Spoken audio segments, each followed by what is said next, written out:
अस्सलाम वालेकुम। 8th class. बेटा हम नज़्म व ज़ब्त और कानून के एहतराम के बारे में पढ़ रहे थे। तो इसके हमने शॉर्ट क्वेश्चन कर लिए थे, फर्स्ट 2 लॉन्ग क्वेश्चन भी कर लिए थे, 3 लॉन्ग क्वेश्चन रहते थे।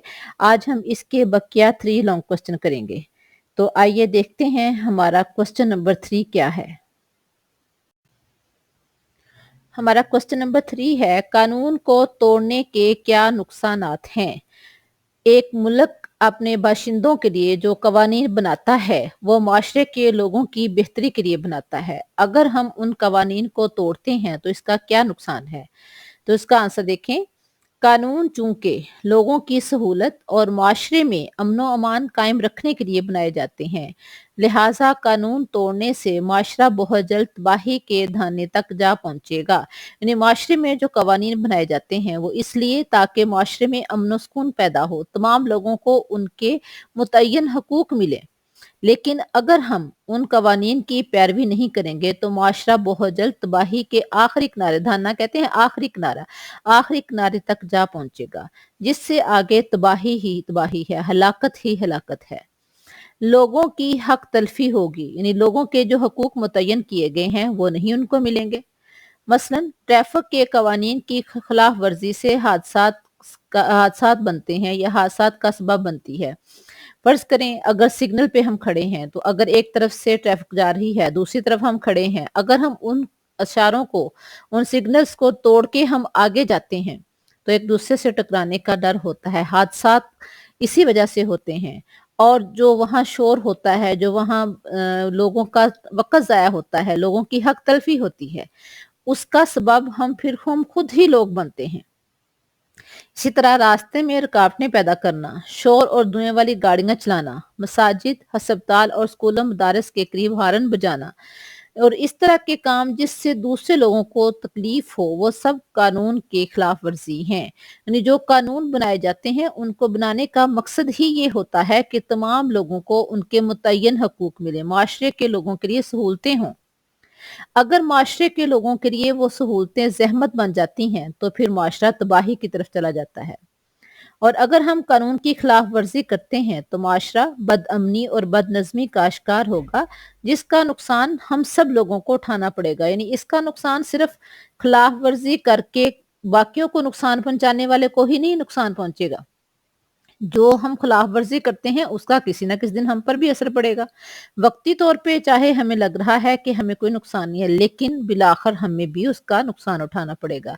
लिहाजा कवानीन का एहतराम बहुत ज़रूरी है, क्योंकि कवानीन बनाए ही मुआशरे के अफराद की बेहतरी के लिए जाते हैं।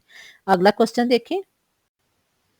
क्वेश्चन नंबर 4 है, मुल्की कवानीन का एहतराम क्यों ज़रूरी है? यानी मुल्की लेवल पे जो कवानीन बनाए जाते हैं उनका एहतराम क्यों ज़रूरी है? तो आंसर देखें। मुल्की कवानीन उस मुल्क के बाशिंदों की बेहतरी के लिए बनाए जाते हैं। बाशिंदे मीन उस मुल्क के रहने वाले, यानी जिस मुल्क में हम रहते हैं हम वहाँ के बाशिंदे कहलाते हैं। तो लिहाजा वहाँ के कवानीन भी हमारे लिए ही बनाए जाते हैं। इसलिए मुल्की कवानीन का एहतराम हर बाशिंदे के लिए ज़रूरी है। माशरे का कोई फ़र्द भी बेकार नहीं। हर फ़र्द की अपनी जगह कोई ना कोई इम्पोर्टेंस है और वो बहुत ज़रूरी इम्पोर्टेंस है। अगर हम अपने कवानीन का एहतराम करेंगे तो हम दूसरे के लिए मददगार साबित होंगे। हम अपने फ़राइज़ अदा कर रहे हैं तो हमें हमारे हकूक मिल रहे हैं। अगर हम सब अपने फ़राइज़ अदा करते जाएँगे तो दूसरों को उनके हकूक मिलते जाएँगे, तो यकीनन हमें भी हमारे हकूक मिलेंगे। अगर हम ट्रैफ़िक कवानीन का एहतराम नहीं करेंगे तो हम हादसात का शिकार होंगे। इसी तरह अगर रास्ते में रुकावटें पैदा करके शोर और धुएँ वाली गाड़ियाँ चलाकर, मसाजिद और अस्पताल, स्कूल और मदारस के करीब हॉर्न बजाकर दूसरों को तकलीफ पहुँचाते हैं, तो इससे ना सिर्फ हम मुल्की कवानीन तोड़ते हैं बल्कि साथ-साथ माशरे में बदअमनी और बदनज़मी का सबब बनते हैं।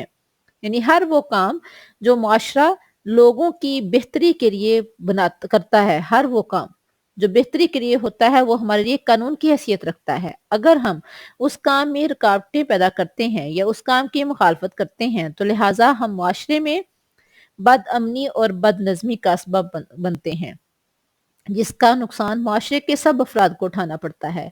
अब अगर अब किसी और को उठाना पड़ रहा है तो कल किसी और की वजह से हमें भी اس کا نقصان اٹھانا پڑے گا۔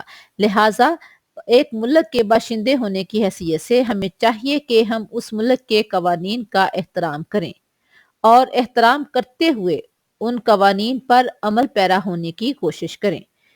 آگے اس کا لاسٹ کوسچن دیکھیں۔ کوسچن نمبر 5 ہے، قانون کا یکساں نفاذ کیوں ضروری ہے؟ یعنی تمام لوگوں کے لیے قانون کا احترام کرنا یا تمام لوگوں پر یکساں قانون کا نافذ کرنا کیوں ضروری ہے؟ تو اس کا آنسر دیکھیں۔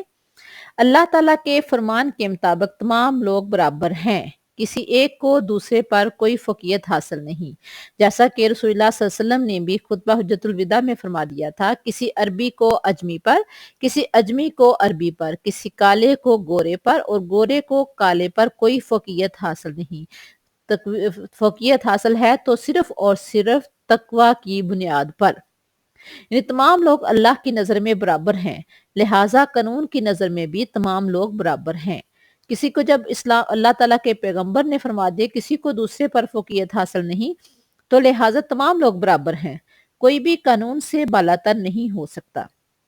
اس کی سب سے بڑی مثال جب آپ صلی اللہ علیہ وسلم کے سامنے ایک عورت جس نے چوری کی تھی اس کو لایا گیا تو آپ صلی اللہ علیہ وسلم نے اس کا ہاتھ کاٹنے کا حکم دیا تھا، تو آپ کے ایک صحابی نے سفارش کی تھی کہ اللہ کے نبی اس کو چھوڑ دیں، یہ فلاں فلاں قبیلے سے ہے تو اس کے قبیلے کی بدنامی کا ڈر ہے، تو آپ صلی اللہ علیہ وسلم نے فرمایا کہ اللہ کی قسم اگر اس کی جگہ میری بیٹی فاطمہ بنت محمد بھی ہوتی تو میں اس کا بھی ہاتھ کاٹ دیتا۔ یعنی مقصد کہنے کا یہ ہے، اتنی بڑی بات ہمارے پیارے پیغمبر صلی اللہ علیہ وسلم نے جو کہی ہے وہ کس لیے کہی ہے کہ قانون سے کوئی بھی بالاتر نہیں ہو سکتا، کوئی بھی ہو، کسی بھی خاندان سے ہو، کسی بھی طبقے سے تعلق رکھتا ہو، قانون کی نظر میں سب برابر ہیں۔ سب پر قانون کا یکساں نفاذ ہوگا تو ملک میں امن و سکون پیدا ہوگا، سب کو ان کے حقوق ملیں گے تو معاشرہ مثالی معاشرہ ہوگا۔ اگر قانون کا یکساں نفاذ نہیں ہوگا تو معاشرے میں بد امنی پیدا ہوگی اور معاشرے کا نظام تباہ و برباد ہوگا۔ ظاہر ہے جب لوگوں کو ان کے حقوق نہیں ملیں گے، وہ اپنے حقوق کے حصول کے لیے تغودو کریں گے تو معاشرے میں بد امنی پیدا ہوگی اور اس کا نقصان ہم سب کو اٹھانا پڑے گا۔ لہٰذا قانون کا نفاذ امیر غریب کالے گورے سب پر یکساں ہے۔ اللہ کی نظر میں تمام ہم لوگ اشرف المخلوقات ہیں، تمام برابر ہیں، کسی کو مال و دولت کی بیس پر قانون سے بالاتر نہیں کیا جا سکتا۔ بیٹا یہ 3 کوسچن آپ نے اچھی طرح سے یاد بھی کرنے ہیں اور ان کو نوٹ بک پہ بھی لکھنا ہے۔ اس کے بعد ہم انشاءاللہ ہمارے 4 چیپٹر رہتے ہیں، ہم وہ کریں گے۔ اللہ حافظ۔